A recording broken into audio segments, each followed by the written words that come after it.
Well, hello, welcome to Love and Life Elevated. I'm Debra. And I am James. We are so grateful to have this time with you. How you doing, sweetheart? I'm doing great, and I'm a little bit giddy for our conversation today because I love that word, giddy. I had this idea this morning, and I love that you're just running with it for me. And I said, what if for the next few weeks we came up with surprise topics or just topics of conversation that we could have together where the other person has no clue what we're going to talk about. And so I thought I would start today with that because I know that you love this topic as much as I do and that you'll have plenty to say.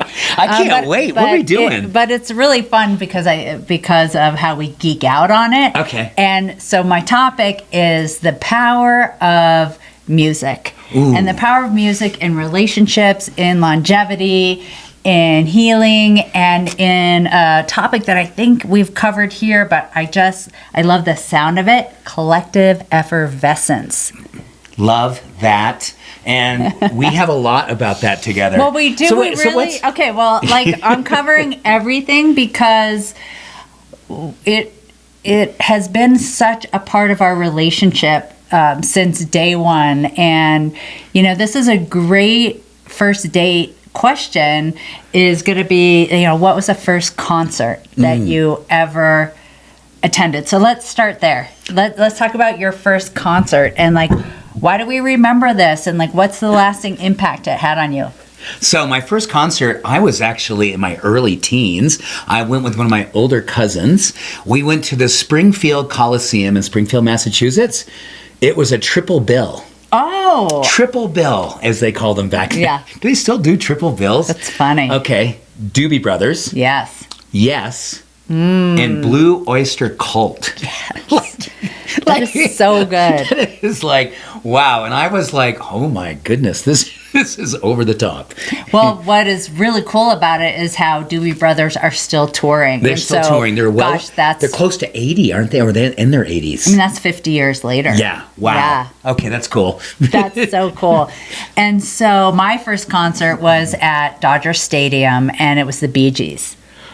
That's a different energy. Well, but think about, so let's go back. These are both big venues. Yep. So let's talk about collective effervescence and what that even means. And think about, and we'll continue because I want to get into memorable concerts. There's so much to cover. This is why I'm so excited about this topic because I love your experience with music, how we share music.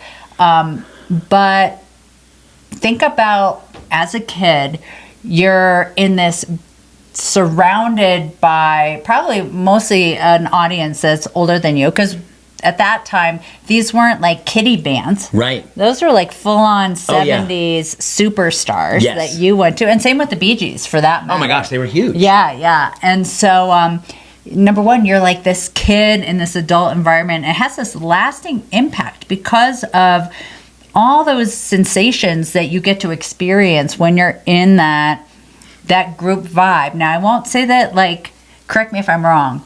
Doobie Brothers, are you dancing much? You just know the words. Yeah. It's a sing-along, which is a whole different type of effervescence. We're going to get to that. When people know the words and everyone's singing together. Reminds me very much of our last concert. Well, not our last, but one of our last concerts.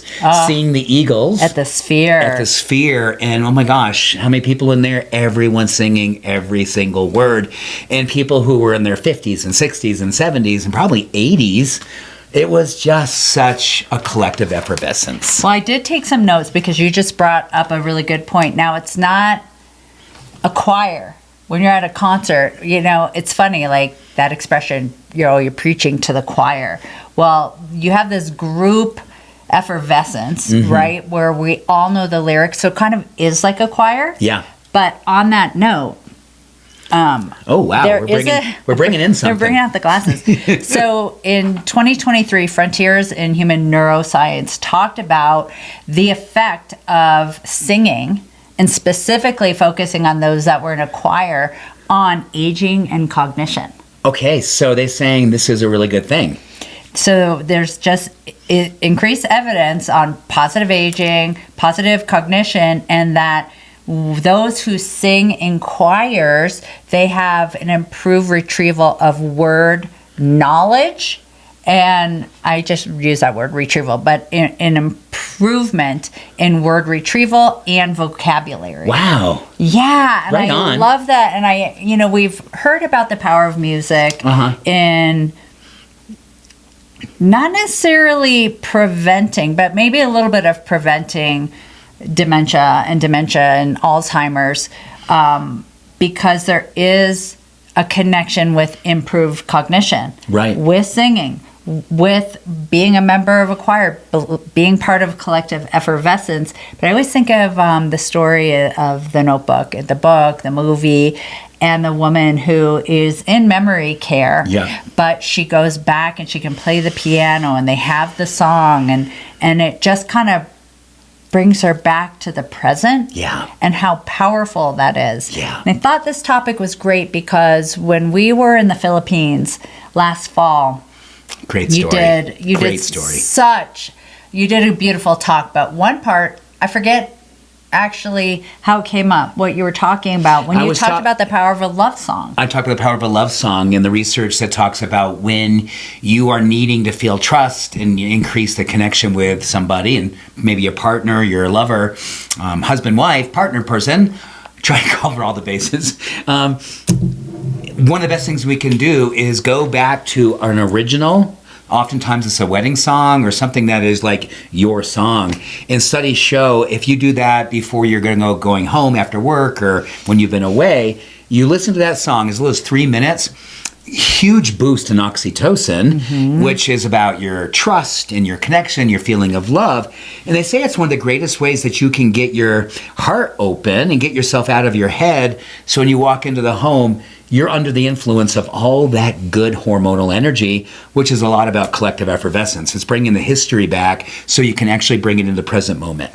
Yeah, and then when I kind of, in prep for today, went back to look at the research there, it's really about neurochemical bonding and increasing, as you said, oxytocin and dopamine. Yes. Actually, and boosting trust, boosting intimacy.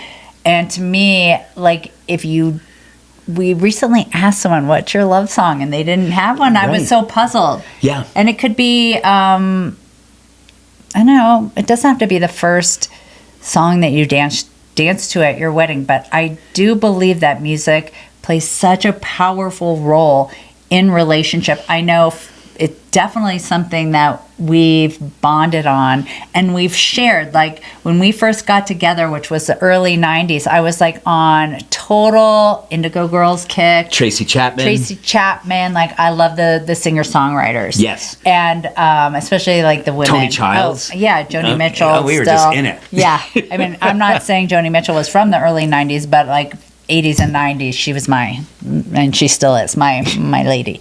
But then vice versa, you introduced me to The Grateful Dead. Which is a whole other talk about. I want you to share just some of that. Was such a huge part of your not childhood, but your adolescence and your teens into your 20s experience. Yeah. And then talk about collective effervescence. So walk me through what you were drawn to, what it means to you, and the memories. I think that for me, if I could sum up why the Grateful Dead were huge for decades in my life, and there's been obviously transitions with two of the key members. What I really remember my first Grateful Dead show was the feeling of hope and the feeling of kindness. Hope and kindness. I can say after going to over 100 Grateful Dead shows, I never once saw one fight.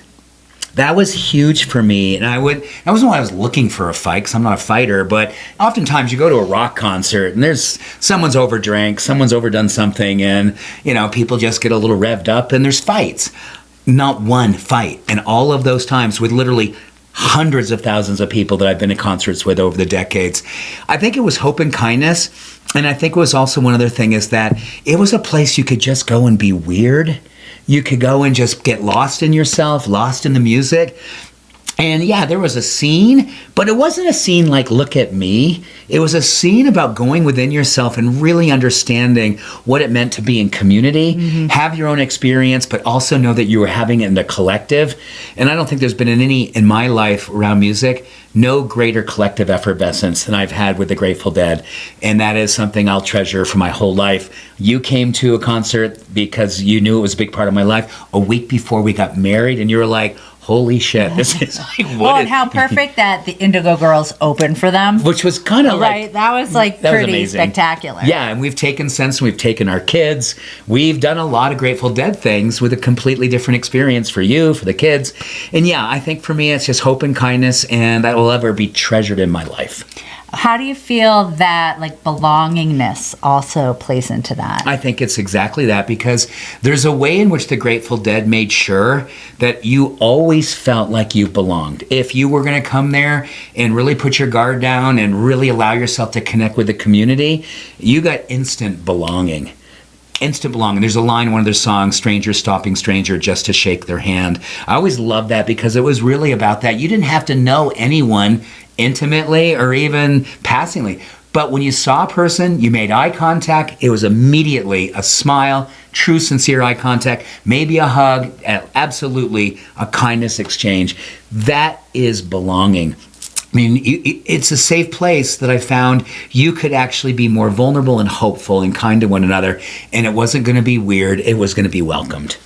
And I feel like music can be a real bridge builder. Yeah. Right? It's kind of like, yes, certainly music can be political, I think especially right now, because you've got like, well, who does, listen, guilty, who does this band prioritize? Who do they vote for? What side of whatever do they stand for? And quite frankly, it makes an impact on me and what I decide to listen to. But when you're traveling, and you come across fellow Deadheads, like, do you feel that there's like that automatic connection? Do you feel like, okay, that tells me something about this person? It tells me a lot about, and yeah, and I think that there's probably all different walks and political beliefs to a certain degree, but I think it certainly preferentially shuns to a certain side of things. And I'll call it the side of love and the side of acceptance and the side of belonging.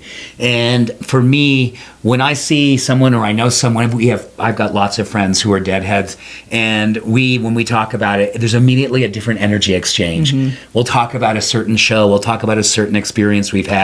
And yeah, many people say, well, was it the drugs and the psychedelic experience? Well, it was for me at times, because psychedelics played a huge role during my teens and my early 20s, and then there was no longer a part of my life, and I still love going to Dead, and I still dance. And it reminds me of something, like, because people have often asked me, like, well, can you still have a good time being sober? Can you still have a good time when you're not under the influence? Sweetie, you've been around with me at certain concerts, and I danced like a guy that you'd think, wow, that guy is really on something. I'm just on life. I love music. I love dancing with you. And I think that's the beauty of when you know it wasn't about the drugs. It wasn't about the altered state. It was all about the collective consciousness and the effervescence. Well, speaking of that, and we're going to have our friends on soon who we just had this experience with, but let's talk about this sober dance party that we just went to. You've probably heard of Daybreaker. So it has fun. happened all around the world, and luckily it was just in our backyard at Red Rocks, and they had what we've always been, rallying for, and that is a day concert. And I will say it's not typically our type of music. It's very like, what would you call it? Techno, DJ. Yeah. TJ, yeah. And behind that, the remixes, there would be some songs that were more familiar, but it's, it's just that deep. Would it be more like a little ravey? I guess so, but the whole point behind it, it's like a sober dance party. So and talk about collective effervescence and belonging. I mean, I love anything at Red Rocks because, like you said, at the Grateful Dead, I've never seen a fight break out. You're so like in awe of the natural beauty and surroundings, and then you're there to have just a beautiful experience. And even though that wouldn't necessarily, like, I wouldn't sign up for a, what's it called? Not dub. You know, the music, that techno music. Sorry, we're so old. We're so old. But the kind Like, what of is it the called? music that like our kids love and typical DJ music. Yeah. It is fun to dance to. And first of all, it started off with an hour yoga, followed by a 2-hour dance party. And it was amazing. It was and amazing. when we did know, I mean, they played some Donna Summer remix, and we know all those lyrics. So that was just fun. It was like a sing-along, but also a dance-along. Yeah. So Yeah. I think that what we loved, and I'm sure many of you, because you probably are similar to age group as some of us, is this whole idea, like, why don't we have day concerts? Why can't we just do something during the day? And why can't we do it even sober if you choose to do it sober? If those days of heavy partying are behind you, it gave me a lot of hopes. There's a lot of young people there who are fully having a blast. Yeah. Just dancing, dancing in broad daylight, dancing with the sun over the top of you. And literally, I felt that same collective consciousness. And there were kids there, and there were people well into their 70s. Yeah, totally. So the other thing I love about the power of music is how it impacts me for different stages of my day and my life. Like first thing in the morning, workout. What is your favorite type of music to work out to? You know, I've gone through different iterations. I think it's Macklemore. Oh, you're getting really specific. I'm getting nice. Macklemore has a certain energetic, a certain beat.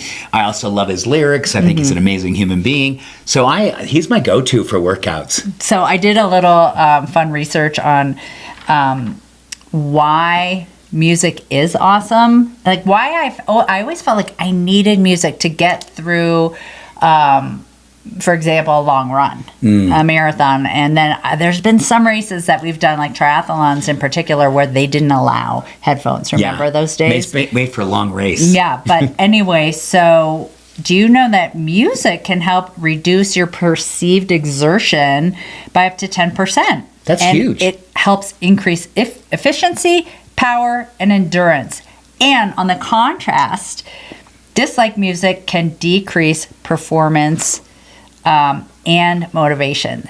So what's your go-to music? What do you love in the morning? I use my go-to run song used to be CNC Music Factory, Gonna Make You Sweat. But I mean, back in the late 80s, I could run to Joni Mitchell and Tracy Chapman. So it's all over the place, but we are big Peloton fans. And I know they tell you not to do this, but I do like to preview the playlist, because guess what? I won't name names. There's certain artists that I really dislike. It's going to throw me off if it's being played. And now I know, like, oh, it actually decreases my motivation and my performance. Pulls down your energy. Yeah, and when they play a song that I love, all of a sudden, like, I'm working harder. I turn it up, and I love it. So I'm all over the place. Sometimes on Spotify, I will have them introduce me to new music, but I have curated playlists. My mood is way different for yoga versus lifting weights versus going on a walk. So I'm all over the place with it. I love this for so many reasons. I think it gives us all an opportunity to do a check-in. And how are we using music? Just, I want to make it like going from entertainment to therapy, but there's therapeutic benefit.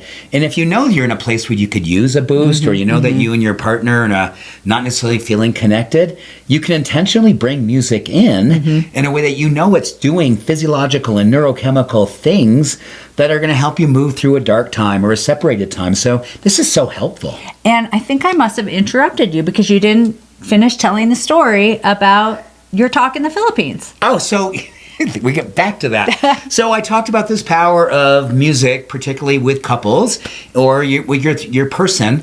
And I was talking about how this oxytocin thing and along.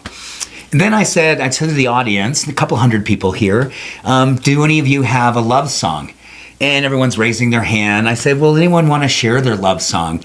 And immediately this gentleman who was well into his 70s. Wait, was it him who shared or the wife? Well, he raised his hand, and I noticed him first. Yeah, I was in the back. He was probably close to 80, right? Older guy. For sure. Maybe even early 80s. And he was sweet and kind, beautiful eyes. I remember that. And I walked up and I said, well, sir, tell me, what was your love song? And then immediately he looked to his wife, who was just gorgeous, 80-something as well. And she goes, and we've only just begun. And I was like, oh my goodness. And I'm like, now I'm tearing up. The Carpenters. And, from what, 60s, early 70s.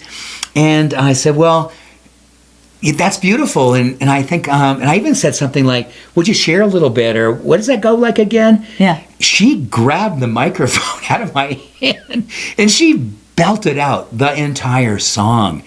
And there was not a dry eye in the house. And I guess the part that I love most was watching her husband watch her sing. Mm-hmm. Oh my gosh. He was back. I know he was in love because they've been together 70 years or something. And my goodness, to watch him admire his wife while she's saying we've only just begun. And she sang it on key. She sang it with a level of reverence and love. That was, for me, that was the study. I can see all the other studies out there that are published. That was a study. Yeah, amazing. And I know when our song was we had a couple, but in particular, Sade's Kiss of Life was our main wedding song, but we also had two James Taylor songs, Secret of Life and Shower the People. But Sade was like that kiss from the wedding, and then I walked into Kiss of Life, yes, right? You did. Walked down our, grass to meet up with you. And so every now and then, that'll come in to a yoga flow on Peloton or even a slow ride. And it just is amazing how it brings you back right into those emotions. And that got me thinking one step further about sexy time and intimacy, because you're like, okay, this love song builds oxytocin, trust, intimacy, and think about how people have, I'm not going to say used music, but there's always this fun idea of the background. Think of Marvin Gaye, Let's Get It On. Let's think of, is it Barry White? The pottery scene in Ghost. Oh, yeah. Well, Patrick Swayze. What's the music? I don't know, but it was... But that's different. That's not music. No, there was music. Oh. There was music in the backdrop. There is. It was very sexy. Very sexy. So music as foreplay. Right. Right? Yeah. Because we're going, well, is there such a thing? Well, yeah, oxytocin is foreplay for your physiology and all areas of your body. Yeah. I've been surprised when we've asked friends of ours who've been together for a while, when we were testing this theory, what's your love song? And a few of them didn't have one. And I was really surprised. It's not judgment. It's more of a surprise. Mm-hmm. So I would say one thing that's awesome is, say you're just in a place where, whatever, you had a tiff, a spat, and or you're not feeling connected, play the song. Yeah. Because it'll just take you back to that state. Just like when you hear Doobie Brothers, does it take you, aren't you immediately back at that concert? I'm in the Coliseum. I'm looking to my left, seeing my cousin. I'm having the whole experience. Yeah. I think it goes back to why people who are, moved on in years, very senior, having challenges with cognitive decline, maybe even Alzheimer's, and how music stays. Yep. For so many people, regardless of how far they've progressed in their disease, music still finds a way to keep them here and keep them in their life and keep them in the things that gave them life. So, I hope this subject gave you opportunities. And honey, thank you for the interview. Yeah, but I want to interview you on one or two more things, because there's so many standouts for me in my experiences. I don't need to go into all of them, but I do want to bring up one, because in celebration of Netflix's release of Noah Kahan's documentary, which we're just big fans, I want to ask you about that. What? So we know that Noah Kahan is just such an amazing, talented singer, songwriter, kind of Dakota's age. So we relate to him like that. You relate to him in a fatherly way, and he's from Vermont. And we've seen him now in a couple really amazing venues, Red Rocks and the Hollywood Bowl. Mm-hmm. Tell me about what that's doing for you and what your connection is, and where does that take you? It takes you somewhere. Well, I think it's multifactorial for me. Of course, the Vermont thing means a lot because Vermont's a tiny state. He comes from a very small town in Vermont. They're all tiny towns, but his is really, really, or a wicked small, we say in Vermont. And I think it's the fact that he's so honest and vulnerable about real life stuff, talks about depression, talks about addiction, talks about heartbreak. And he does it in a sincere way, not in a pop way, not in a way that's sort of like, I think I should write a love song or a song about addiction. You know, it's coming from a core place in his own life and what he's witnessed and seen. So I love that about him. And I think for me, there is this part of me that really looks to him as like a son who the Vermont kid makes good. There's that, and I think I have a lot of pride around my state of Vermont, and I also have a lot of love for someone who is tenacious. He had so many times in his life where he was like, music isn't going to work. I think I've been knocked down enough to realize I've been trying too hard at this, and it's not meant to be my vocation. And he didn't give up. And to see him go from tiny, tiny bars, dive bars around New England to now filling coliseums all over the world. Everywhere in the world, he has filled coliseums. And this has all happened in like 5 years. So I think what I love about him more than anything, his humanity of bringing people together to help us to feel like we're not alone when we're going through hard things, and we can celebrate our humanity and allow music to be the ultimate healing balm and medicine for a time when people need it. 100%, and appreciation to our daughters who introduced us to his music so long ago. And then he was the opener, actually, when we saw him at Red Rocks. But I think in that moment, we threw the collective effervescence that was going on when, like, I love how much we can learn from younger generations. Like, it's one of my favorite things is multi-generational friendships, and how it wasn't necessarily that we were older because the headliner was more of our demographic, I would say. But you could tell how many people were there for Noah. Yeah. Because the singing. The young people. The singing there, and you just feel a part of something. And when I marvel at your connection, I feel like there's a part of you being seen in him. Like your small town Vermont boy makes good. Because you are that kid too. You're that grown adult kid who been through a lot, very passionate about mental health, sharing your stories, telling your story. And they did a story on Noah a couple years ago in the New York Times, and it was in their Sunday paper section. And I had cut it out and put it on our refrigerator, and I felt like it was so cute. It was kind of like James having his little son. It was like, here's our kid who got an article in the New York Times. Yeah. People came over. What do you have on? You have a newspaper clipping. Who is this guy? Oh, it's our son. Well, it's Noah Kahn, but he's like our son. Yeah. Grandson. No, I'm just kidding.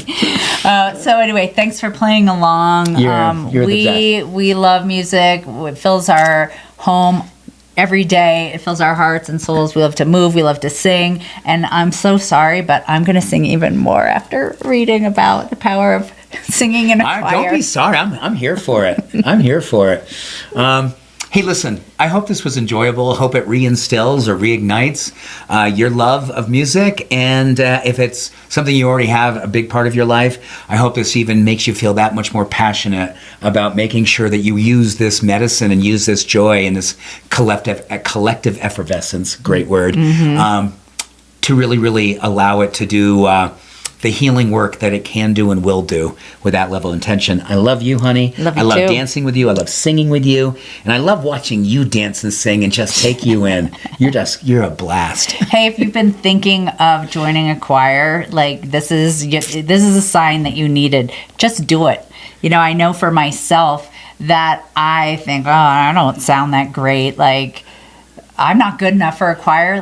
There's always a place. I really believe that. And especially when you're in harmony and you have that collective effervescence, it's going to keep us going. Yeah. Yeah. Thank you, sweetheart. So thanks for being here. Thanks for playing along. I'm excited to see what James comes up with for his surprise topic. See you next week. We'll Don't miss. See you then. Take care. Lots of love. Bye. Bye.